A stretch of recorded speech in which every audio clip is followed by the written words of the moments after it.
Hello, this is the voice of Stuart Pearce, and welcome to Deep Dialogues, a series of vital conversations that I have with global soul stewards from all over the world who provide us with an understanding of how we can create a new hierarchy of values that is absolutely significant at this unique time of becoming. I hope you enjoy, and thanks for listening.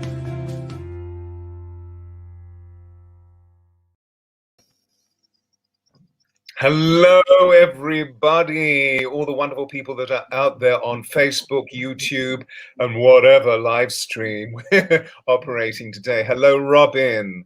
We are so thrilled today to have Marie Diamond, Dame Marie Diamond, with us, because Marie is one of the first dames of the British Empire that we've actually had on Deep Dialogue. So welcome to dear Marie.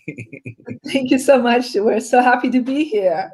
I've been wanting to meet you for so many years, and there you've been in the constellations, floating through. And I remember once Debbie saying, "Oh yes, yes, I think we're going to connect at some point." Anyway, so we've just been sharing, everybody. Isabel, wonderful to see you. Sarah, Crypto Guru, wonderful to see you.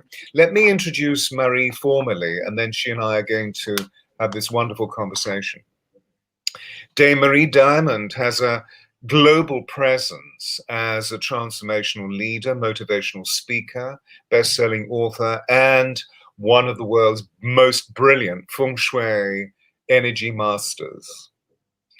Marie was featured in the renowned documentary The Secret at the beginning of this 21st century and was granted Dame of the British Empire for her services as an humanitarian agency. Marie's particular interest lies in the ability to influence the enlightened leaders of today when operating as a business or spiritual mentor for CEOs, entrepreneurs, celebrities, creating altruistic impact on their lives and all of our lives. Marie is a highly successful entrepreneur herself, with many cyber platforms, apps, product lines, and of course, books dedicated to the transformation of humanity, and her work reaches millions globally. Welcome, Dame Marie. Oh, I'm so excited that you're here. Thank you so much for inviting me. The honor is for me. Thank you. Oh, bless you. And you were just so wonderfully fast in your response when I emailed you. So thank you, thank you, thank you. So you teach the wonder of the law of attraction and have manifested an immensely highly successful career. Where did it all begin? Well, I'm originally from Belgium, from a beautiful city called Bruges, right? The bridges, right? Bruges means bridges. Yeah. So it's not only bridges between people, but also bridges between all dimensions. And so it actually started there as a child very early on. I saw energy. I connected in with my spiritual teacher, who was an immortal, at 7. And from there, I learned meditation. I learned to really what was consciousness about. And then at 15, I had a major experience. I had a near-death experience. They actually declared me dead, and they revived me. And I was already on the other side, and I received there my vision, my purpose in life, and it was to enlighten more than 500 million people. That's what the message was that was given to me. And but I did not know how to start, so I just started in my community as a youth leader, helping out with the local church, or whatever I could do to make a difference, to be honest. Yeah. And then at 18, 19, I thought, like, you know what, how can I really impact the world? So I thought, like, well, if I become a diplomat, perhaps. So I studied law and criminology, and I wanted to go into international affairs. What I ultimately did, and became a lawyer for the Belgian and later on for the European government. But, at 31, I kind of figured out that was not going to be my road. And so I already had, at 26, a beautiful enlightenment experience total unity experience with consciousness. And so at 31, I started teaching. I Mm. started sharing about meditation, feng shui, how to be an enlightened self in a very practical world, right? And I was a very down-to-earth spiritual teacher with I would say a fast car and on high heels with makeup. That at that time was just not heard of, to be honest, in my country. But so yeah, I started sharing, and only after about 7 years doing this work in Belgium and in Holland and a few times in the UK, I really got that I needed to move to America to reach 500 million people. I need to go in a big country, right? So that's what I did. And that's actually how it started. Wow. And were you on the West Coast or the East Coast? I was on the West Coast. Mm-hmm. I was first in San Francisco, and then I went to Santa Barbara and LA, and kind of ended up in Malibu, where my heart sings. And so yeah, that's kind of where I ended up. And that's where I needed to be, just like the window of time to get connected in with the secret. Yeah, absolutely. And of course, at that time, the level of divine consciousness was really burgeoning within so many different movements in the United States. I mean, more so, there was an acceleration of force through the 80s and the 90s in the States, more so than within Europe, although something was still taking place here. I was building a career in the entertainment industry, working with leading personalities, helping them with their voices, but always working mystically. But it was something that was very slow to begin with, and that's when, of course, the United States started inviting me in, and like yourself, not just simply working in theatre, but there I was also running large workshops to people, particularly on the West Coast. How extraordinary! And I suppose after The Secret, you became immensely busy. Yes, so I was the only European that was in The Secret, and so at that time, how I ended up to it was an amazing, beautiful law of attraction story. But I was unknown, really. All the people that were in it were very much known except me, and but I just practiced the law of attraction to get into that movie. And so yeah, after that, the lid was gone, and it was like suddenly, I was reaching my 500 million people that apparently The Secret has reached so far. And it's still going, right? Because now there's a new generation of people that are opening up to it, the younger generation that watches on Netflix and Amazon. And now, in that time, people would say, I've seen you on a DVD or on television. I would say, I've seen you on Netflix. So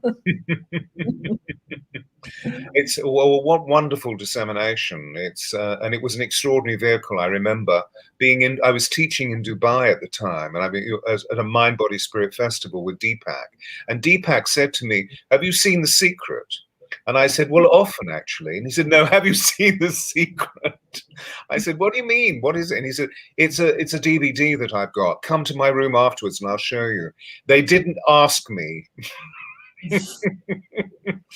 So I watched when I first watched the video. There I was in Deepak Chopra's suite. Wow, it's a beautiful place to be. Yeah. I know we exchanged. We had great fun watching. It was an extraordinary departure for many of us, crystallizing the absolute substance of the law of attraction, where I guess all of your very, very specific disciplines and works of expertise, because there were some exquisite people being interviewed. It is, but it was also really, if Deepak said I did not was asked for it, it just was such a flow of energy that it happened. And Rhonda got in contact with an organization that I'm founding member of. It's called the Transformation Leadership Council. That was created by Jack Canfield, and so it was like a 6-month mastermind community. Every 6 months we meet somewhere in the world. And, she was filming there, and it was just such a super guidance for me. I was literally 2 weeks before I had this dream that I would meet this woman with half blonde hair, and that she was from Australia. I had to pay attention. That was my dream. And so then 2 weeks later, I'm in Aspen, Colorado, and there's no space in the room left except next to me. And this woman comes sitting next to me and she said, "Hi, I'm Rhonda Byrne from Australia." I can't do the accent. And she's like, I said, "Oh, there you are. I pay attention." I said, "Whatever do you do?" And she said, "I do these interviews, and most people don't want to do the interview with me." I said, I'm in, right? And I have to be honest, that was my first ever TV interview. Wow. Well Yeah. done. Well, Yeah. it was pretty cool. And this was something that I've always observed about the quality of your transmission for us all. Firstly, you always bring an immense amount of integrity, a great sense of fun, this beautiful immediacy, this joie de vivre that you have. It's always very immediate, so it engages immediately. But you have an amazing dynamo of energy. It's your soul's force, is it not? The magnetism of your soul. And it seemed to me, just from an intuitive point of view, that it was absolutely appropriate for you to move into the trajectory of working with magnetic forces through the law of attraction. And Yeah. so I'm very moved by your story. If I may, I'd love to return to the early part of your life that you were Yes. sharing with us, because I know it was of great significance to you, but you said very blithely, I had a near-death experience. And of course, we know that these are very unique experiences that are happening to us, where we're taken into the council of light on some level. Yes. Is there anything about that particular experience that you could share with us? Well, I remember I was placed in the ambulance. It was really kind of funny because my mother, she was not on the place of the accident, but she came in later, and they already had put a fabric over me, so they kind of declared me gone. And she was like yelling, "Do you have to keep trying?" And so then she was in the ambulance, and I remember it was so funny. This guy that was trying to resuscitate me, and he was like with curly blonde hair, and I'm hovering above my body and above him, and I'm thinking, my God, he's so cute. So I was 15 years old, right? It was like, that's, I'm a teenager. And so even beyond that, I was still a teenager. But then I kind of really went through like all dimensions, and I was in front of the council of light, and these beings of light. And so they were really clearly saying to me, you have to go back, and this is your purpose. And I was like, okay. It was like, there was not something that was said, it was something that was telepathically shared with me. And it was like, yeah, of course, now I knew what it was. And so when I came back in the body a few days later, I really was very clear on that. The sound, the resonance of the message was in my brain, was in my every cell of my body, was just resonating. And so it was very interesting also, because of the accident. My whole skin was gone, so my face, all the layers of, I was like raw meat. And so my mom said, well, I need to sign off for you to have plastic surgery. And I said, I refuse. And she said, what? And I said, no, I'm going to heal myself. Now, you have to understand, I'm a Catholic girl. Nobody heals himself. You heal through Jesus, right? Or to saints, or Mary or something. And I was very clear, and she could not sign. I was very clear and very strong with her. And so I started putting my hands on my skin. I'd never seen that done anywhere. And 2 weeks later, I went back to school with the most gorgeous skin that I still have. Yeah. Wow. Wow.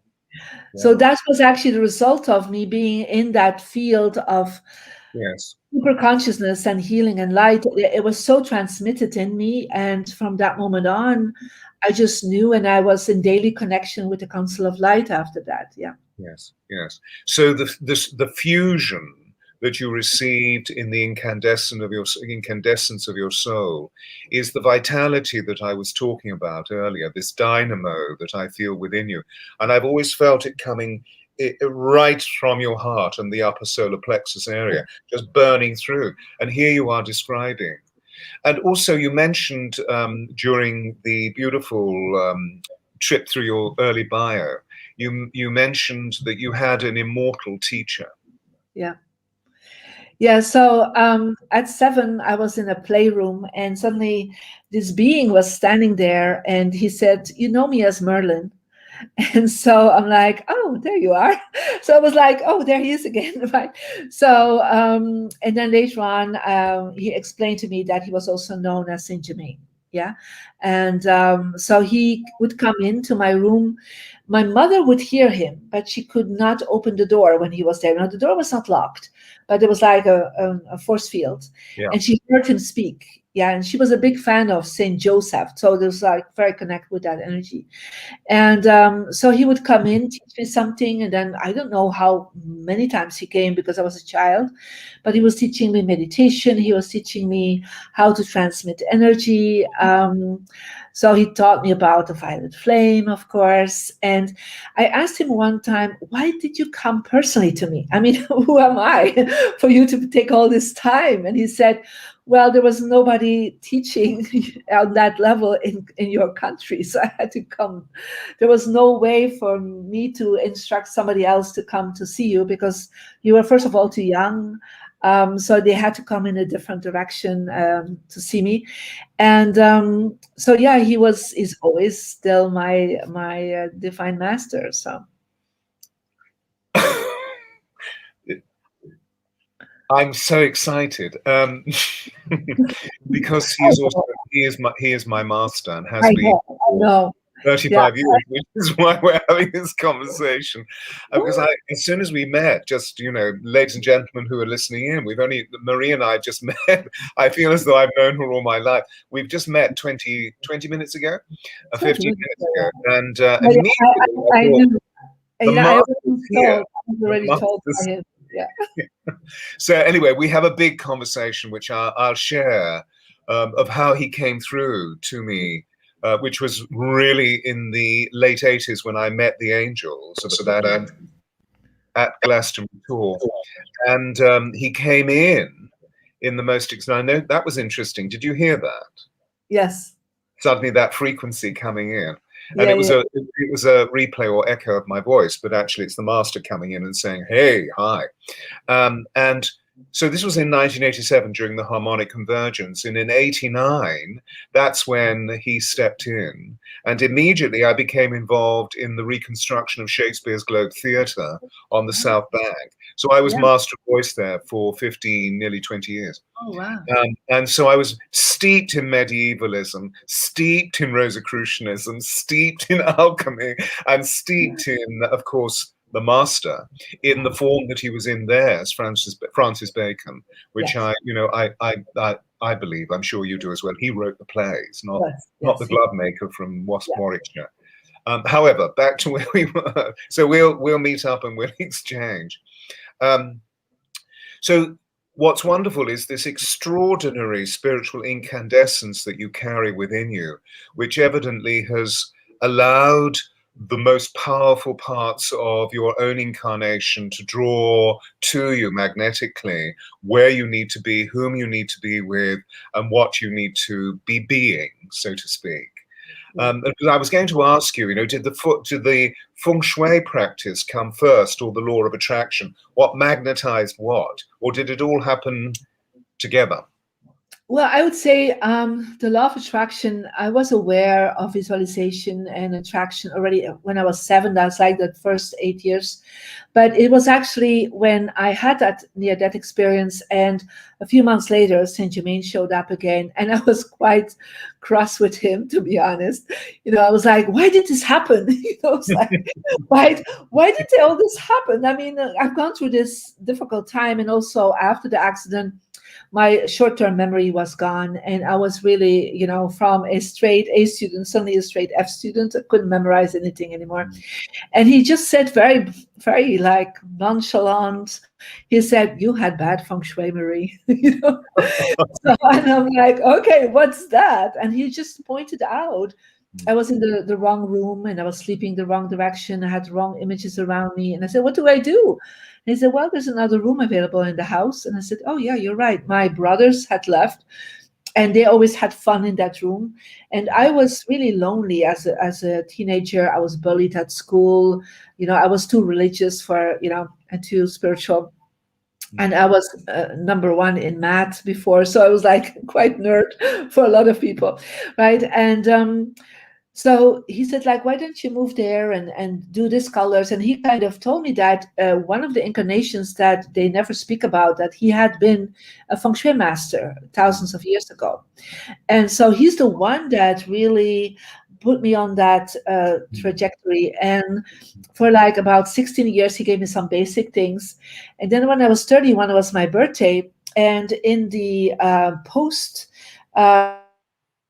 this envelope in his purple ink and in his letters, his graphics, and there was money in it. And he said, you know, the first book in your language is out. Go and get it on feng shui. And he indicated where it was. And then, like, you know, all things, when something appears with him, like suddenly the ink is gone, you know, but I had still the money. So I went to get the money. And you know, got the book, and within a month I was studying in London, actually, with several grandmasters. And you know, he said, yeah, you need to really learn this information, because this is part of alchemy. It's a part of an alchemy that the Chinese have understood. And this will be something very, very important. You need to really pay attention to that. I will bring you to the grandmaster that you need to study with, what he did. And that, I would say, that aspect of feng shui and talking about that brought me into the secret. That gave that extra part of the secret that nobody was talking about. And for me, you know, millions of people find me through feng shui, and then I bring them from that environmental alchemy into their inner alchemy. And so that's how this is my pathway to bring them in. This is such a wonderful story. And there was the master leading you all the time in a non-corporeal sense into the mattered world. And this presumably was around the time of the late 80s, early 90s, when there was this huge upsurge of feng shui in Europe. Is that chronology right? That time frame? I don't know, because I had nobody that was talking about this, to be honest. Right. So I was not in the spiritual groups. You know, I started my spiritual center at 31, but I'd had no clue that other people were doing that. I didn't know there was a movement or an industry. There were other teachers. He just told me what to start teaching. And, you know, I started teaching, and first nobody showed up, then 2 people, and within 6 months, 3,000 people were per month seeing me. And I have to be honest, I didn't do any marketing. I had no idea there were other people talking about it. I just always followed the guidance that was given to me. Yes. And that has been always my surrender to what I have experienced, you know? Yes, yes. And, you know, if I may, everybody listening in, because a lot of the people listening in I know very well. There are a few names that I don't. Patricia, I don't know. Alison, of course, I know, because Alison's just spent the whole weekend with a number of other wonderful people engaged in the angelic way to the Grail. I just want to draw you to observing the beauty of what Marie is talking about, because you will notice that she has never once inclined towards doubt or inconsistency. In other words, there was within her magnetic flow, there wasn't one single element of resistance, because of your service, because of your surrender, and because of your yielding to the higher profile of the fact that the master was carrying you. Yeah, I think that is so true. It's like, even when I was working in America, and then in the morning I woke up with his voice very clearly, you have to move in 3 weeks. And so I'm like, okay. So I called my husband. I said, oh, we start packing when I come back to Belgium. We have to move back. And he said, we just bought a 7-bedroom home. And said, well, I don't care. We have to be in 3 weeks in America. He said, how are we going to do that? I said, I don't know. We'll do it. So, you know, this has always been like, whatever I was guided by the council, or with, you know, by the master, or my own inner guidance, you know, because of course I become stronger and stronger. I always just say yes, you know, because there is no alternate plan. There's only that divine plan that I'm in, and that I'm being. And so there is no doubt, it is only surrender. That surrender to that divine will has complete. Yes, yes. And it's what I was teaching over the weekend, you see, is that I just wanted to draw it into the consciousness of those wonderful people listening in. And for those of you who weren't part of our journey, do not worry. Just go to my Facebook page, Stuart Pearce, Master of Voice, and you'll see lots of information about it. So what we were actually tuning into is the way that we can yield and surrender into the wonder of the universe, which is always so self-correcting and self-organizing. And all we have to do is to have belief, faith, and trust. And of course, you and I know that they're muscles, they're attitudinal muscles that we keep strengthening. And as a result of that, the flow is just exquisite. I mean, occasionally there are hiccups, aren't there? Because the world is moving through whatever process it's moving through, like COVID, for example. Otherwise, you'd probably be in London. I would say even the hiccups are perhaps part of that divine plan. Oh yes, beautiful. Please go on. I was going to ask you about that. So you've because for me, there have been hiccups in my life, in my journey, even if I was so well known out in the world, there were hiccups in my life. Physically, I needed to sometimes take a time off to really integrate the new vibrations, the new frequencies that were coming in. It doesn't mean that when you are in that flow of surrender, that there's no resistance happening. I mean, there's no resistance in me, but it doesn't mean there's no resistance against me or against, the plan that is holding. And so that is, the big hiccup we just got through in the last year and a half. I mean, for me, there was like, I never saw this as a hiccup. I saw it like, oh, this is part of that divine plan that I've been talking to my students about, like this, since 2000. I said the first 20 years, there will be a lot of individual awakening, but then we will see by 2020, the council will see how many have been saying yes to that individual awakening. And if it's not enough, there will be collective awakenings, because we need to really go into that ascension mode into the world. And so I do believe that the Aquarius age did not start in 2012. I really believe it started in 2020. There was an 8-year delay. We would say it was already started perhaps to spring up and to open up, but it really happened in 21st of December 2020. And so but that's a collective awakening. And I said collective awakening can only happen when everything falls still, like when everything when we need to go inside. And I would be telling this for years, that there will be a massive silence at a certain moment that needs to happen. And they will have, Marie, how can it happen? So I don't know, but it will happen.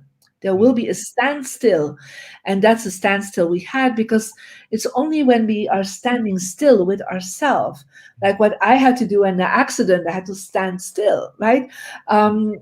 There's a moment that, like, you have to go and connect in with your inner consciousness, and that's the only way to get through it individually, but also collectively. So I have to be honest. Unfortunately, a lot of people did not got through it, and got sick and passed on. But I'm hoping that also these souls at that moment went through an awakening and got to huge insights. Let me hope for that and pray for that. But I think ultimately, collectively, we had to go through this. There was no way around it anymore.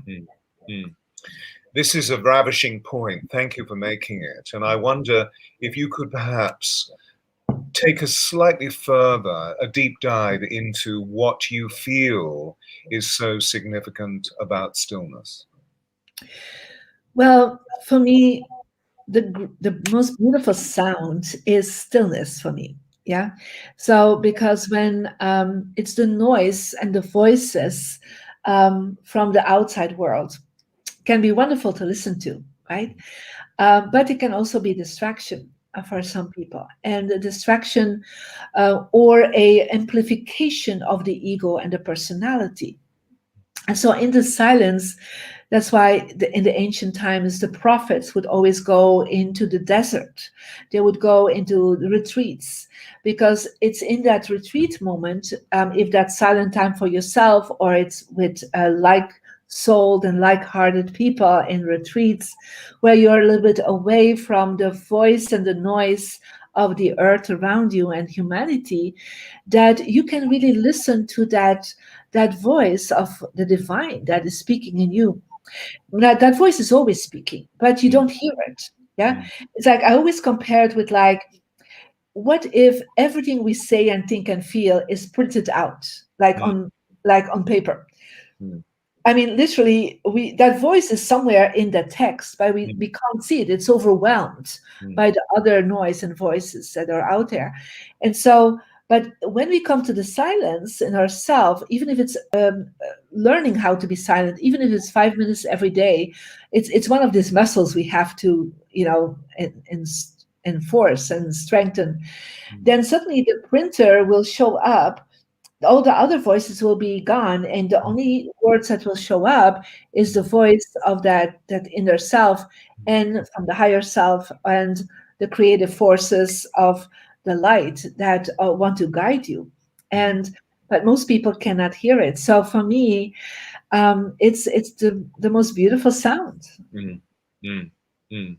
That's a beautiful description. You know, when we started really developing the work at Shakespeare's Globe Theatre, I leaned into some of the authority that stepped forward, because you could just imagine what it was like reconstructing Shakespeare's Globe Theatre from 1597, and the authority, the academic authority of the world, leaned into the project.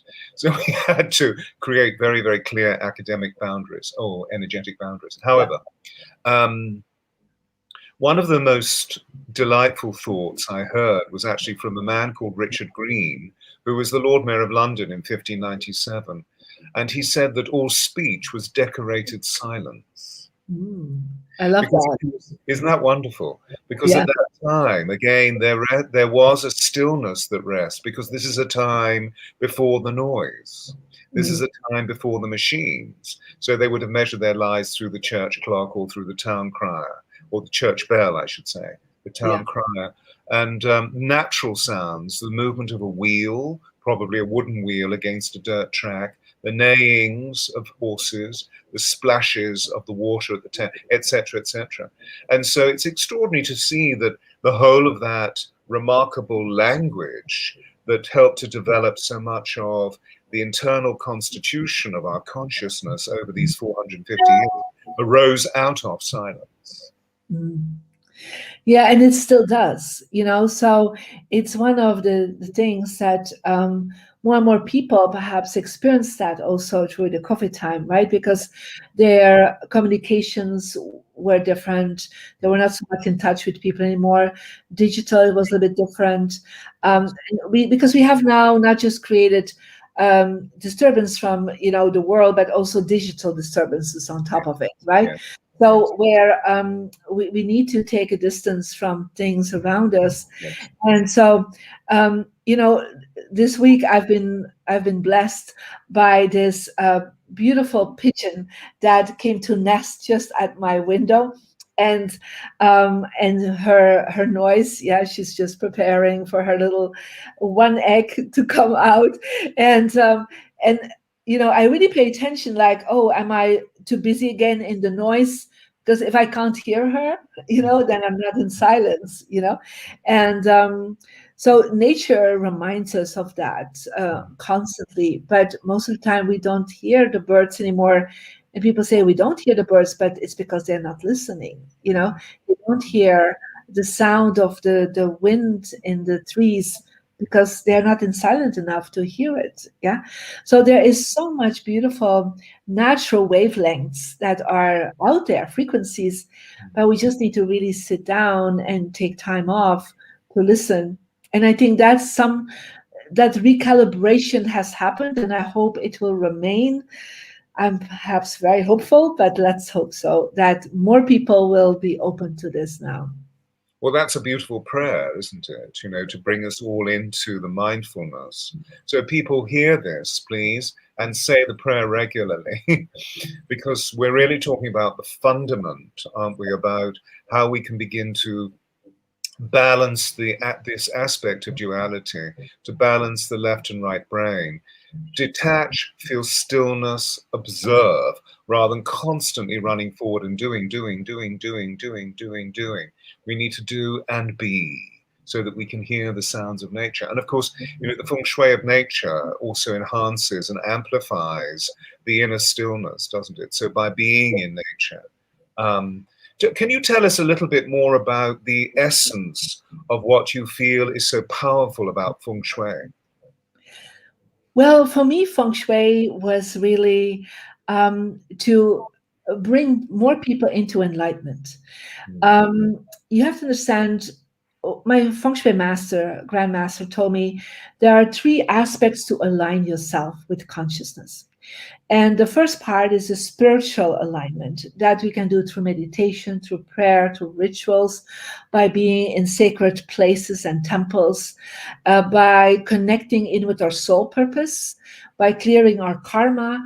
We actually are able to align with consciousness.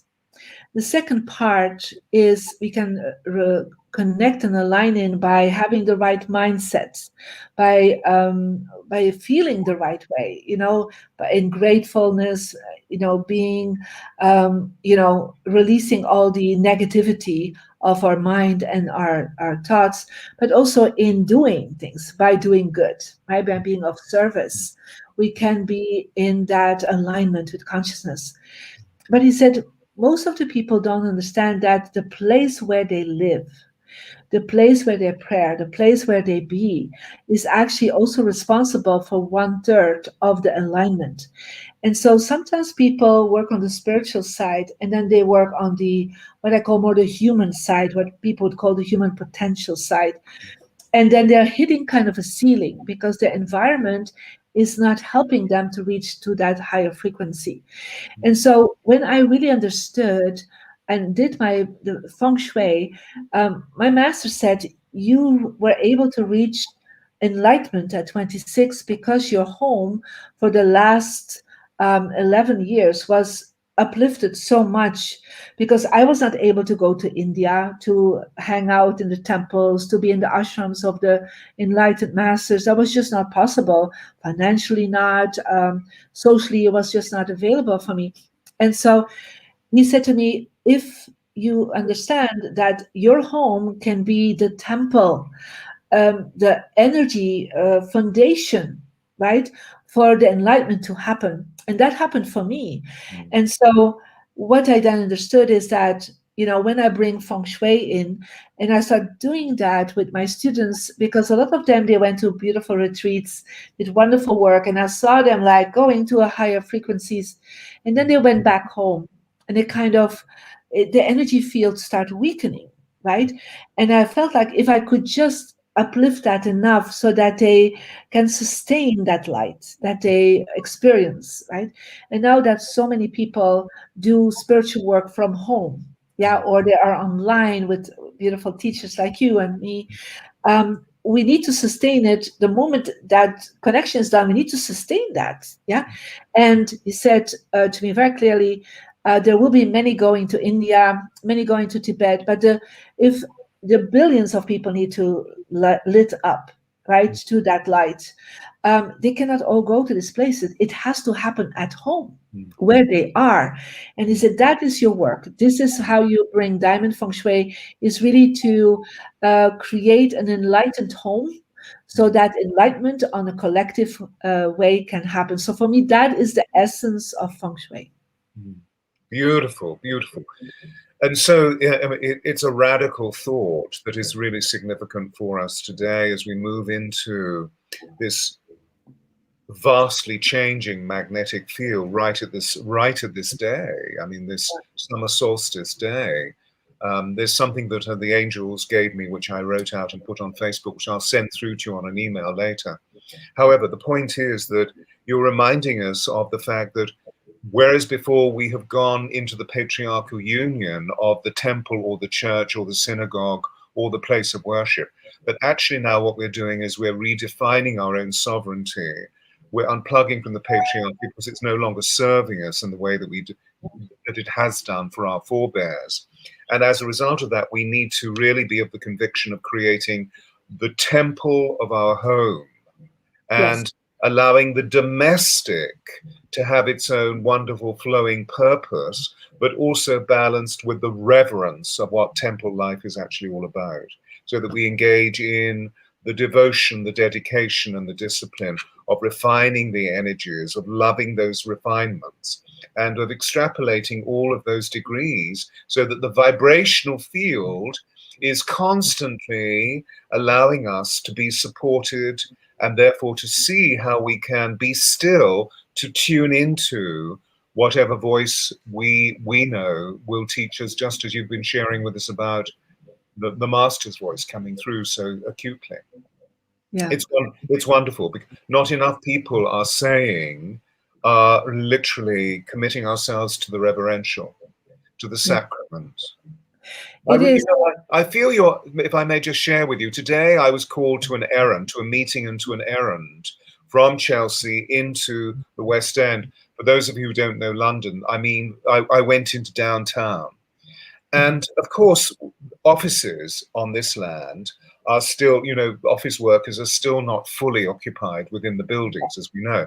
So there isn't the same melee, there isn't the brouhaha, the energy that we would normally find. I was walking through Covent Garden, but every person that I saw had a smile on their face. And aurically, everybody looked very expanded with bright pastel lights within the aura. Wow, this is interesting because I'm being drawn to the iridescence of this. And then, as I said this, 5 people walked past me and said, individually, not as a group, 5 people over a period of 15 or 20 minutes, happy solstice. In the middle of the West End. So I thought, wow, the global pause has had a very profound effect. So, I feel that that's not actually an imaginative observation. I feel that it was actually a very legitimized observation. So I hope that all of this is proven to be true. You were going to say something. No, I wanted to respond to your beautiful description of the sacral energy of the home. Because as we are looking for the Holy Grail, or in the Holy Grail ourselves, we have to also understand that our home has to be that Holy Grail. It's a sacral land. And in the ancient times, you had to be an initiate, a high priest, high priestess, to create a sacred land, where then you could build up an altar, or you could do your rituals to the divine. And we are now, and that is, I think, part of what the secret came out. And many people that were working very close around Rhonda Byrne were all students of Saint Germain, by the way, even the marketing team and so on. The people she drew close to her, and I was her mentor for several years, were all Saint Germain students. And the council had infused it with so much light. And that's why it had become what it is. But what I also understood, that the things that were called sacred, were also called secret. So you have to understand that this information, this knowledge, was kept to the few ones, right? That were the religious or spiritual few ones, or the ones in power. And so since 2000, that shift, and it actually started at the harmonic convergence, and you were right on that. It was like a window that opened up in 87 in August, and spanned till 2000, where there was like this shift that was starting happening to say, like, no, everyone is that priest or priestess. Everyone is that queen or king. Everyone is actually able to create that sacred land, and needs to work with the sacred knowledge that was, connect with a few ones. And of course, there's still teachers that, and you and I are part of that needs to share that and let people know, hey, we know this, but now it's time for you to know this. And that's why I knew that the secret, and how I was led to the secret was just so extraordinary. Um, but it was also because I understood, and I would say Rhonda Byrne did not get it at the beginning, but later on she understood it when I explained everything and brought her in contact with Saint Germain, actually, and he appeared for her one day, that she was the conduit to create that sacredness and to make it unsecret. Yeah, not unsacred, but unsecret. Yeah. So it's not the secret, it's actually the unsecret what was behind it, right? So that people would know, oh, these things are available, and that it could go to people that, not the ones that already knew this information, and that was not the purpose, but to the ones that did not know the information yet. And I became very aware of it when I was at a certain day in Slovakia, and I was speaking for 600 women, and it was like 2013. And I thought, like, I wonder how many people know the secret, right? So I asked how many people know the secret. Now, that was the wrong question. I had to ask how many did not know the secret. And more people raised their hand. Out of 600 women in Slovakia, that is ancient or old, Eastern Europe, that moment, I burst out in tears. I was just so connected. I was like, oh my God, this is really happening. If people that, there were young women and men, but mostly women that were aware of this information, like in old Eastern Europe country, and then going to speak for thousands and thousands of women in Kazakhstan, and again asking the question, who knows the secret? So many hands went up, and I asked who did not know. Just one hand went up. And I'm like, wow, the unsecret has happened. Right, right. And of course, as we know, the particularly through Eastern Europe, that Eastern Europe was held by the grip of totalitarianism for so many years, that Yes. much of, well, I mean, that literally those people who were practicing a deep spiritual life were doing it very much in secret. So the fact that there was this explosion.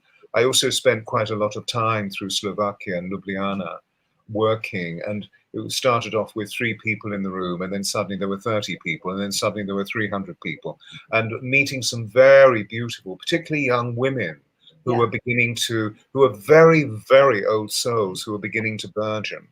So we've seen a certain chronology, you and I. So we know that going back to the late 70s, early 80s, that we were really beginning to discover what was called the New Age. And although our spiritual awakening happened before then, because like you, as a child, I saw the multidimensional universe and was never fearful, because Archangel Michael was always there, always there, always there. And I always saw Archangel Michael as an amethyst, as the violet flame, who worked with the master. Yes. So it's very interesting to find out much later through my journey into, when I say much later, I mean in my teens, my first trip to Egypt, when I discovered that Archangel Michael was leading me in relation to the master in the form of Thoth, etc., etc. Anyway, these are all personal stories, and I'll bring us back to extrapolate. What's the current project that you're working on? Well, there are many projects, but I think one that is very close to my heart is we are actually setting up several streaming services, streaming channels for transformation, especially towards women. So that is something that is, wonderful to work with. Also towards, we have a whole channel starting towards transformation in romance and relationships. And then for myself, we're working on a new application. And I work with several other companies that have new exciting applications that will really transform people's life. I love everything that's digital. I'm an Aquarius woman, so I love everything that's digital. So yeah, that's super exciting to work with right now. And meanwhile, just also working, with my students and clients, and also taking a lot of time to be with my family and my youngest daughter, who is 17, and my husband and my little French bulldogs, and enjoying life. So, there's as travel has not really restarted that much, I have spent more time in the last hour, a year and a half, than at home than the last 20 years. So I kind of, I was always used to travel 2 weeks and then 2 weeks home. And now it's like, I got back to really being at home, and still being out there in the world, working with so many people.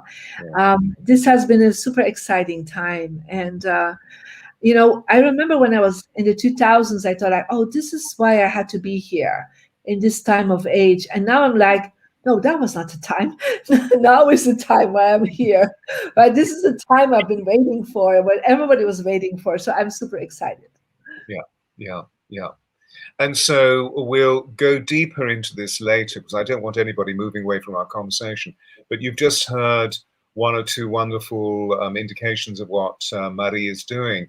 And so later I will make sure that you have her website and all of the varying links to her extraordinary work, because as you hear, she's developing a series of apps or applications that are absolutely extraordinary. And one of the things that I personally would love to talk to you about is, because I know you're engaging in the enlightenment process of transformational leaders, which is what I'm also doing with a number of leading CEOs in the world. So I would love to share on that level with you. However, let's back to, which country do you feel serves you best for the balancing of your energies? Oh, that's a good question to ask. For me, like, one country is not it. So for me, I love very much to live in the south of France for my social life, like for my family. It's been super good. For my friends and the excitement of learning new people, it's London.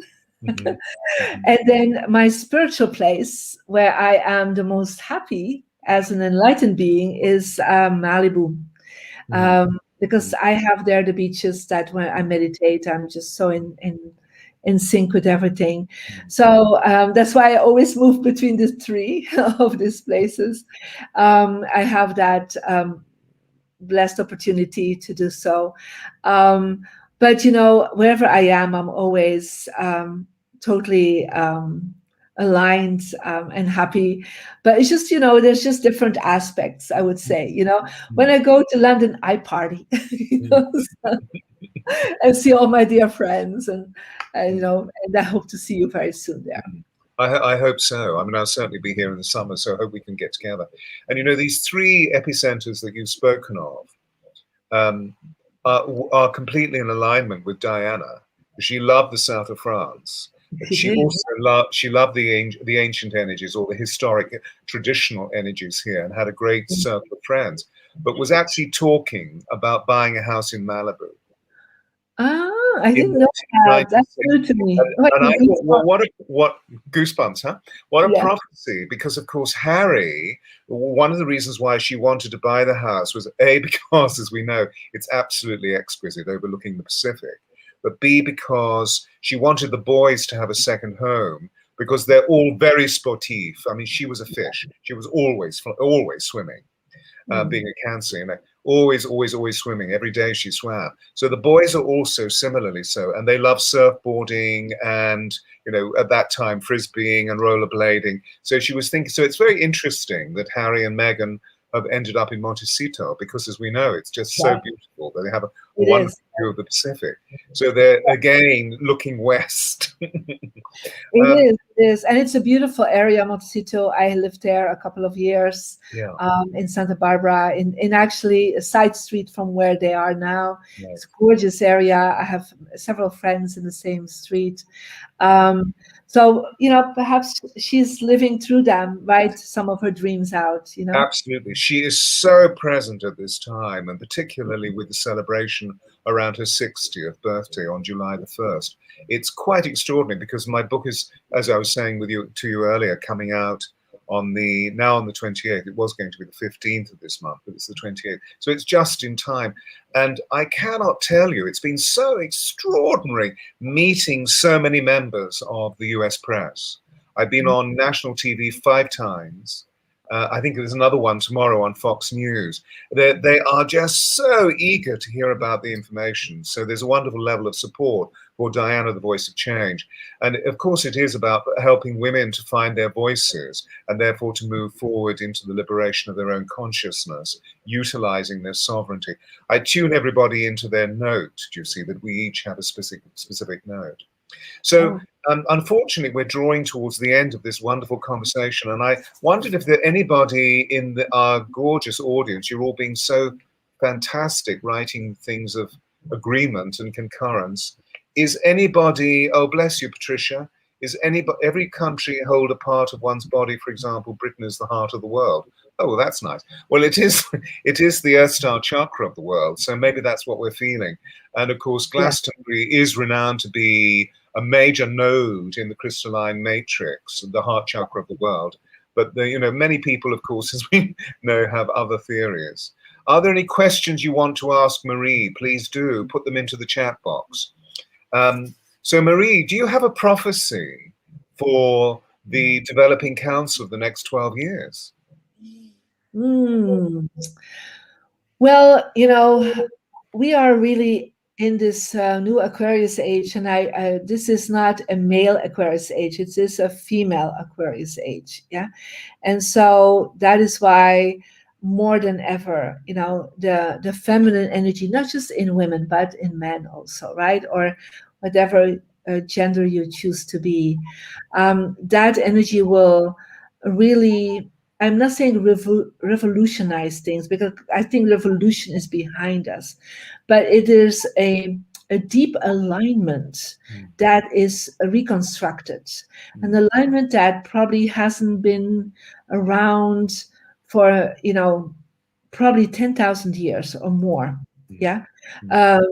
The time, the alignment that existed just after Atlantis. Yeah. So just like when the time that Egypt started really being built, there's an alignment there. A reconstruction is perhaps a better word, even, that is happening. And more and more we see that strong female leaders, if we see right now, there was a recent article to see how many female prime ministers we have, how many female leaders we have in parliament, not just in the UK, but in so many countries, female presidents. So there's this reconstruction that is happening right now more than ever, even amongst speakers and teachers and authors, where, it's still quite seldom, because I speak for many big platforms, that, I'm like, oh, there are 10 men and only 3 women, So I'm like, there is this big shift happening for the alignment of the feminine in the next 10 years. I do believe till 2024, we're still going through some turmoil, because we're still in that, we're not there yet with this whole COVID thing, I think. So we're still realigning, but I think only in 2024, according to Feng Shui, we have a 20-year cycle from 2040 to 2048. That is a cycle of light, full light and enlightenment. So there can be, but we're still in a recalibration of the light at this moment. Yeah. This is beautiful. It's wonderfully clear. And of course, everything that you say, we know is being paralleled by the acute astrologers who are really noticing the great shifts of the planets, and how today is one of the greatest penetrations of photonic energy through the magnetic field into our bodies. So this, I mean, it's extraordinary that I'm meeting you on this day. I am so excited by this encounter. It's just amazing. You know, the master's been playing with us as we've been individualized, and now there's this really powerful connection on this day. Okay, now there are a few questions, if I may. Are there any feng shui tips? About what? I know salt and clapping, but that's about it. Well, you know, one of the things you can do is you can actually go to the website, marydiamond.com, and you can get your free energy report. It will ask your birthday and your birth gender, and you will get your energy number from 1 to 9, and it will indicate what are your best directions. And one of them is your success direction. We all want success. We all want money flow. We want to be aligned with abundance. And so you will also have an application. You can go to a free app. It's called Mary Diamond. Just put in Mary Diamond and you get to this app. And then you will be able, with the report, it will indicate you the first steps you need to do to really create personalized feng shui. Yeah. Not just like general tips, but really tips that work for you personally. And so activating your success direction is the first thing I always suggest to people, because we want to align with the light, align with our soul purpose, and our success direction. Activating that is actually helping us to get better results with that. Fantastic. That's so spot on. You see how you're so amazingly pragmatic. So did you get, sorry, who was that? Was the chat box has just scrolled. This is Adas. Did you hear that? I hope so.